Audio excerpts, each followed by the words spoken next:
Hello and welcome to my unwrapping and first look at the Adeptus Titanicus Traitor Legios book for the Horus Heresy from Games Workshop. Now it's right here and it will cost you £30. It's the same price as the Loyalist Legios book and consists of 176 pages. It's a hardback book. It's the same number of pages as the Loyalist and includes rules for 16 Titan legions and 12 knight households. I'm not about to start a Traitor Legio, but I thought I'd get this because I do have a number of Adeptus Titanicus miniatures, and it's more awesome looking photos of Titans. Now some people may say, super, you should have waited 3 weeks or so to include this video in your full Titan month. We'll be doing a Titan month in December, pretty much nothing but Titans throughout the whole of December, which is going to be amazing, can't wait. It's a new release and I wanted to show everybody it now. So without further ado, let's unwrap this very carefully.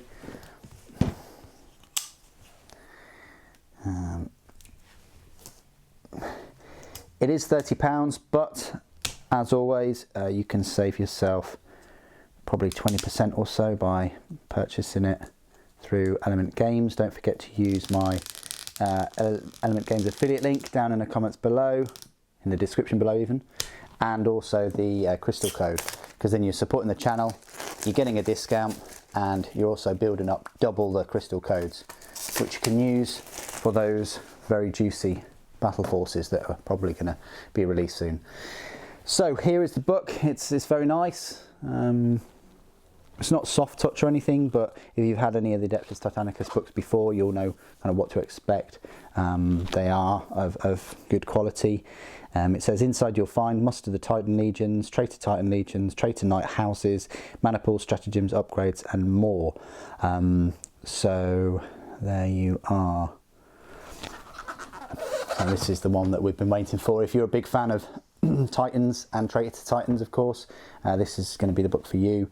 You've got this epic image there of Titans from Adeptus Titanicus and some knights.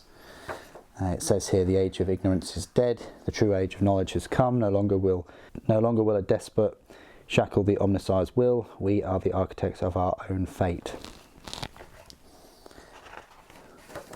There's the contents.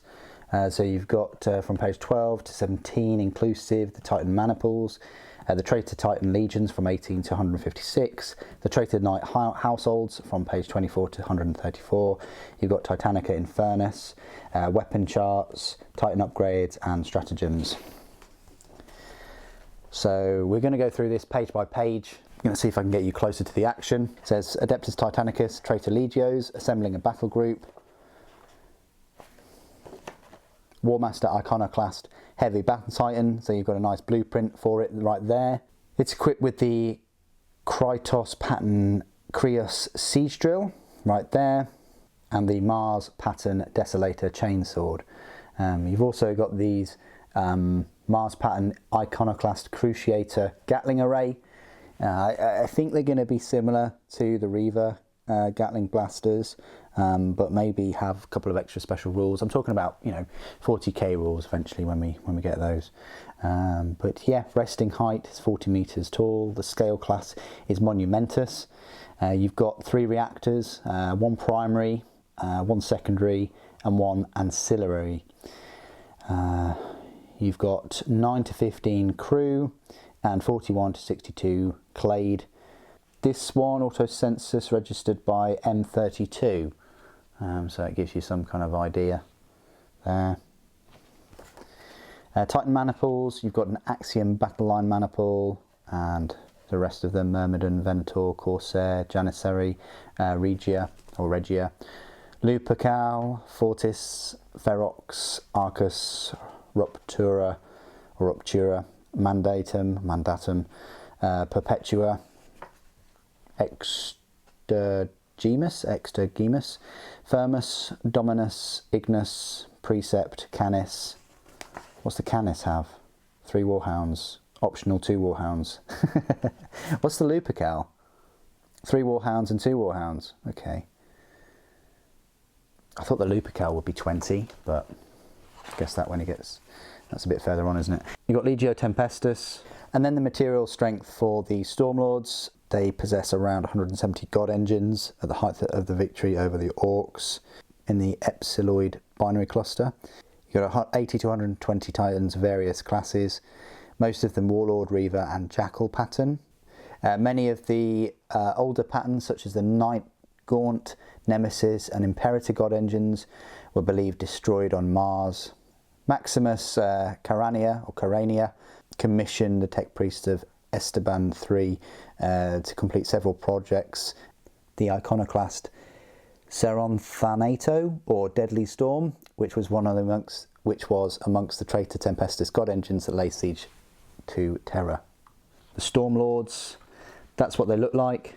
So again, if you're picking a paint scheme in this book, they're going to be Traitor, which is great. You know, if you're running Traitor Titans, then yeah, pick one of these. House Erthagen, I don't know how you pronounce that, but this is most likely the house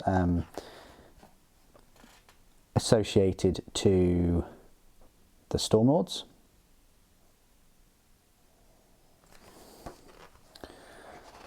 So,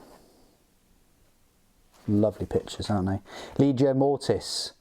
I'm not sure why they weren't at the front, but Legio Mortis, or the Death's Heads, synonymous throughout the whole of the Horus Heresy. They were one of the largest legios throughout the whole of the Heresy, and yeah, just epic.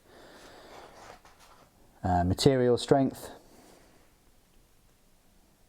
It was one of the most numerically largest and best equipped of all the Titan legions at the outbreak of the wars of the Horus Heresy. They estimate disposition at around 200 God machines in active service. I read somewhere in one of the books, something happens and they look over the crest of the hill or mountain and there's 100 of them. So yeah. A little bit more about them. This is what I found really interesting, the colour schemes and reading more about all of these legios. So there's the Legio Mortis Warmaster Iconoclast Titan. Swapped it up a bit, got the chainsword in the left hand. I like it with the chainsword in the left hand with a fist in the right. You've got the Legio Mortis Warlord Battle Titan there. You've got House Morbidia, and their allied legion is Legio Mortis. So I think this is like the direction that they're going. You've got the Titan Legion and then you've got the Knight Household. And look at these with this big bright red colouring for House Morbida, or for House Morbidia. Legio Krytos, the Godbreakers.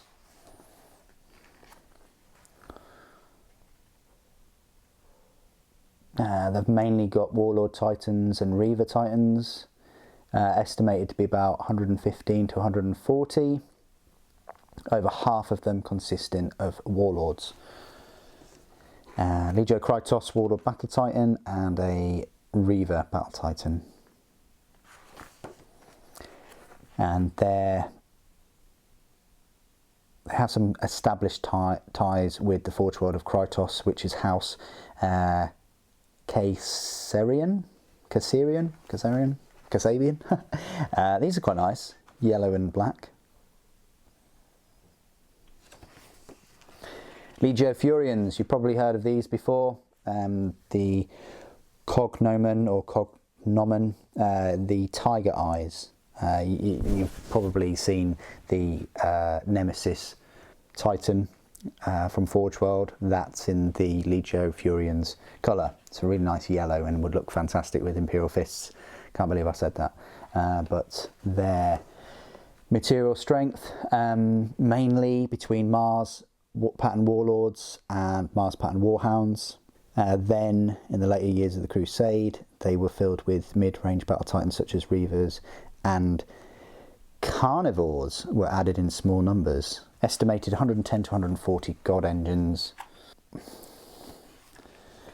So lovely colours for Legio Furians. House Podaxia, that's the allied Knight House. You've got a Porphyrion and a Questoris Knight Styrics. Legio Vulpa, or the Deathstalkers. You've got a Pagekeeper. Their material strength, they have about 154 god engines, and they are mainly Reaver and Warlord class, supported by numerous examples of esoteric titans, including several Nemesis class and at least 2 examples of Imperator designs. And this is what Legio Vulpa looks like. Very nice, sort of dark red, crimson with some purple. Lovely colours. House Hyboros. They've got formal bonds with Legio Vulpa. These are their colours, nice orange and red. Legio Vulcanum.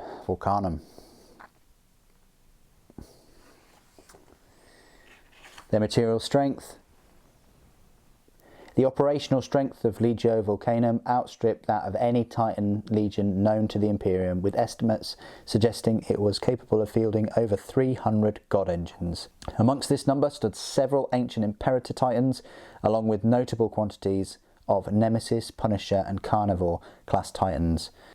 Following the division of the Legio Vulcanum into the Darkfire and the Lords of Ruin, both ranked as Primus grade Titan Legions with an estimated strength of 140 to 160 god engines each. Darkfire displayed a preference towards the deployment of Warlord and Warbringers, while the Lords of Ruin favoured Reaver Titans armed for close quarters fighting. Following the fall of Styges VIII to the Loyalists during the Horus Heresy, the Legio Vulcanum unleashed a surgical strike on the Forge World, briefly securing a foothold within its Forge Fortress before hastily departing the planet. Several Warmaster Titans bearing the colours of the Legio Vulcanum were unleashed upon the galaxy shortly after, the concealed god engines no doubt the target of the traitors' brief assault. Then you've got their colours, sort of like a dark teal and dark green maybe. House Divine, like a red crimsony colour with some purple. Legio Interfector. Their material strength.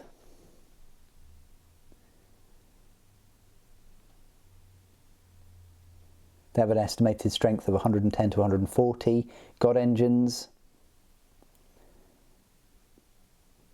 although they lacked examples of Imperator, but maintained healthy supplies of Warlords, Reavers and Warhounds, along with several examples of Warbringer Nemesis Titans. Nearly all of this strength was turned against the Imperium by the Warmaster.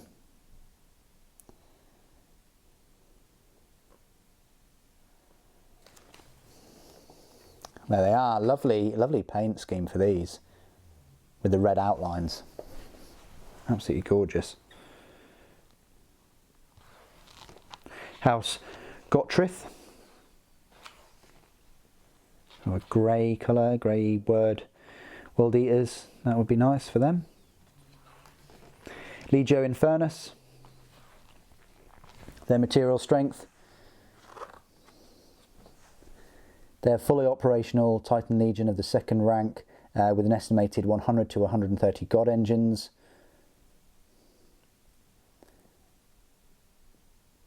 The principal strength of the Firemasters lay in a core of Mars and Lucius pattern Warlord Titans, around 70 strong. They could also field a sizable force of Warhound Scout Titans, and they relied on a detachment comprised of at least 8 Nemesis class fire support battle Titans and 2 Imperator Titans as its most powerful strategic reserve in heavy engagements. Lovely colours, Legio Infernus.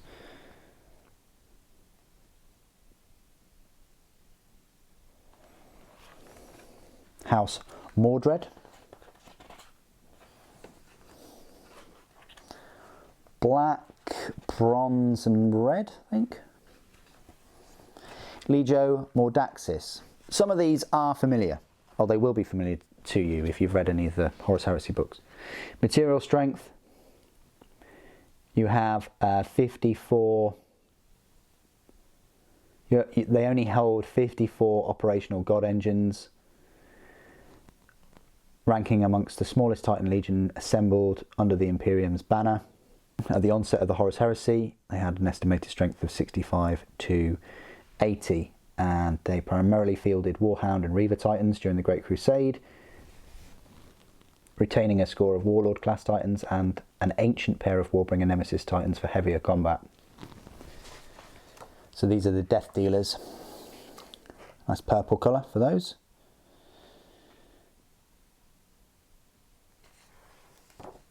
House Vextrix. Sort of like a green and black. Legio Audax. Their material strength of about 90 god engines. Vast majority were Warhound class Scout Titans, focused heavily on utilising the speed and manoeuvrability of the smaller Titan. Then you have colours, lovely, again they'd go well with Word Bearers or even World Eaters. House Iadon, lovely purple colours there. This house would go well with Slaanesh, I think. Legio Magna, or the Flaming Skulls. Looking forward to the paint scheme for these. Their material strength,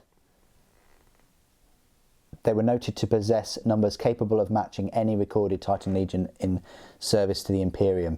So they were a Primus grade Titan Legion, capable of fielding an estimated 155 to 190 god engines. They had several examples of rare Titan classes, including Nemesis and Imperator Titans. Some of them were lost during the Great Crusade. The majority were Reaver and Warlord Battle Titans, which formed the tip of the Legio Magna's spearhead assault. There they are, lovely black and orange. You've got the orange from the toes. They've actually coloured the toes in orange, and it works their way up, and then we've just got black on the top of the carapace. Lovely colours. Kind of remind me of tarantulas. But look, you've got the Vulcan Megabolters on the top, and for the Reaver. House Ourobourne, or Ourobourne. Kind of like a rusty black with some green edges. Legio Vultorum, or the Gore Crows. Their material strength, they had about 77 Titans. Most were Reaver and Warlord Titans, with over 24 Warhound Scout Titans. Their numbers grew rapidly to between 110 and 130, so they almost doubled their strength. And they possessed a trio of Imperator Titans, as well as several examples of Carnivore and Nemesis class Titans. There they are. Sort of a buff colour and black with silver outlining. House Malinax. This is the typically the colour scheme that Forge World have coloured their Traitor Knights in. You'll see this with the Atrapos if you look on Forge World. This is the House Malinax. It's a lovely kind of bone buff colour with black armour panel outlines. Legio Laniascara. Their strength, they consisted of between 100 and 120 God engines, principal strength invested in Reaver and Warlord class Titans, with only a handful of Warbringer Nemesis and Punisher class God Titans. During the Cataclysm of Iron, it suggested that Titan Legion of a Primus grade, fielding several dozen more Titans than Divisio Militaris records indicate. Such data is supported by the discovery of several concealed Legio Laniascara forged fortresses during the Horus Heresy, with each facility focused solely on the construction of god engines. Wow. And this is their colour. Interesting that we've got sort of smaller Titans on the left now, and then the larger ones on the right. But I really like the red. Very, very Sons of Horus with that green on the top and the word bearers below. I love the patterns that they've gone for too. Oh, so then no house. You've just got Legio Colossae. Material strength. They numbered just 13 operational god engines. This is my kind of Legio. Oh, a far cry from the recorded peak of 148 god engines that had once been operational during the Age of Strife.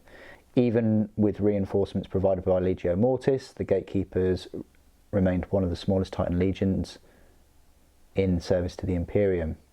By the onset of the Horus Heresy, they contained an estimated 85 to 110 god engines, with the Titan Legion favouring the deployment of Reaver and Warlord class battle Titans. So these are the Gatekeepers. Nice sort of red, two-tone red and bone colour.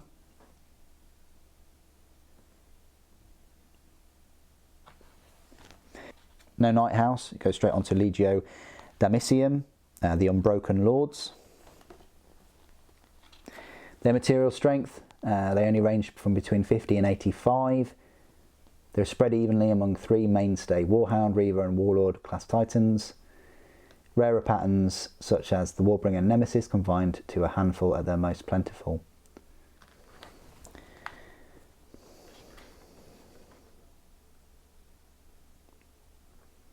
Purple and sort of bone colour for those. Legio Tritonus, the Dark Tide. Their material strength, estimated the strength between 50 and 90 god engines. During the Cataclysm of Iron, they also retained control of ancient god engines previously available to the Legio Venator, allowing it to field rarer patterns such as several Nemesis Titans and 2 known Imperator Titans. And there they are. Excellent looking War Master there. Fantastic. Really mean looking.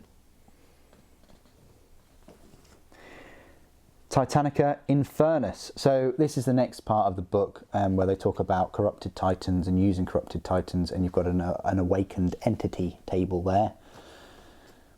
Corrupted Titan personal traits, mutations, additional mutations. Very interesting, all of these.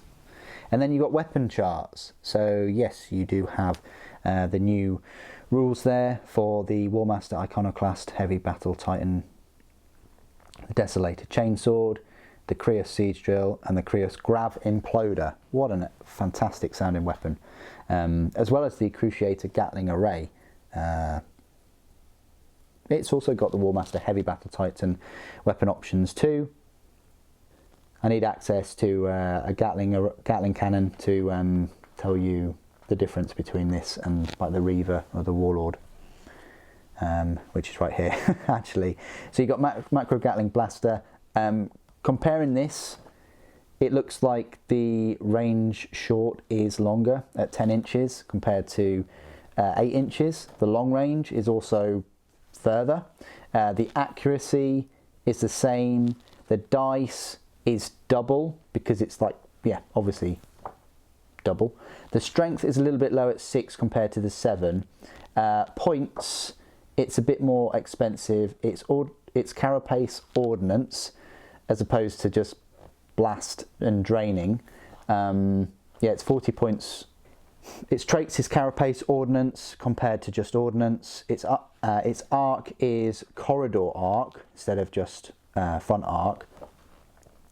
It's weapon disabled on a 12+, and then the Warlords is 11+, and then repair weapon, you've got a 4+, 12 to 15 detonation and 16 plus detonation, whereas a Warlord you've got repair weapon 3 plus, 11 to 14 detonation and 15 plus detonation. So it seems to be a little bit better than the macro Gatling blaster of the Warlord. The strength is just a little bit less, but it does have double the dice and it is a further range. So I'm just putting that out there because I think people would like to know that. If I just compare the chainsword quickly compared to the Ariok Power Claw, the range is actually 4 inches for the chainsword compared to the Power Claw, which is 2. The strength is +1, whereas the Power Claw is the accuracy is +1 as opposed to +2 for the Warlord. The dice is 4 compared to only 3. The strength is 10 compared to the 12. And the points cost is double though, but it's melee, rending, bypass in comparison to just concussive and melee. Weapon disabled is also higher at 12 plus, and repair weapon is the same on a 2 plus, but you've got to get 12 to 15 detonation, whereas it's 11 to 14 for the power claw. So that gives you a little bit of a look at a taster of the rules. I'll probably go into them in more depth in the review of the Iconoclast.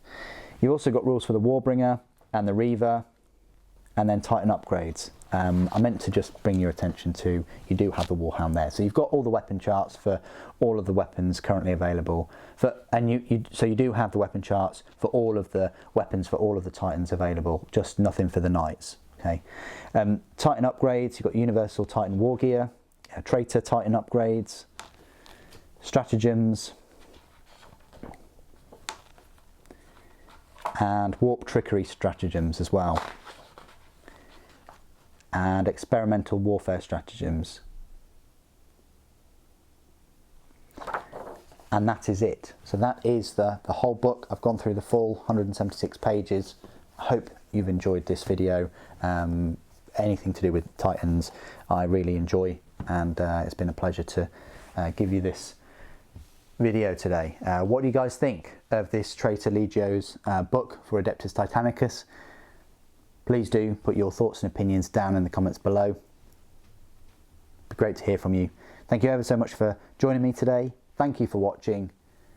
Death to the False Emperor.